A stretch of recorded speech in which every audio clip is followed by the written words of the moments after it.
Les Corts estrena un nou sistema d'il·luminació pioner a la ciutat. Està al barri de la Mercè i es tracta d'una aposta per les energies renovables. Descobrim com funciona l'Infobarris d'aquesta setmana. Comencem.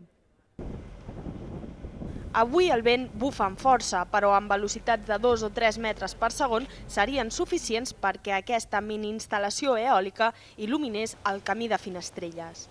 Es tracta d'una iniciativa pionera a Barcelona que genera electricitat a partir de la força del vent i de l'energia solar que capten aquestes plaques fotovoltaiques. No volíem fer una il·luminació igual a la que estem acostumats en carrers i tal, sinó el que volíem era senyalitzar punts que d'alguna manera també féssim aquest anclatge entre el que és una nova font d'energia i el que és la natura. I per això hem agafat una mica aquest punt a Collserola. La instal·lació genera una energia equivalent a la que consumeix un habitatge de 3 persones i una superfície de 80 metres quadrats. Però en aquest cas s'utilitza perquè una desena de balises funcionin sense contaminar lumínicament l'entorn.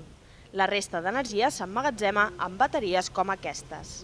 Un repte és una manera de mostrar que es poden integrar les energies renovables en un entorn periurbà amb el gran repte de que això acabi normalitzant-se amb el que és el conjunt de la ciutat i el rovell de l'ou de la ciutat. L'Ajuntament vol que aquesta iniciativa pilot es posi en funcionament en altres punts de la ciutat. Per aconseguir-ho ja han fet un estudi de les zones on hi ha prou vent com per moure molins verticals com aquest, que no necessita direccionar-se i, per tant, capta el vent de totes direccions.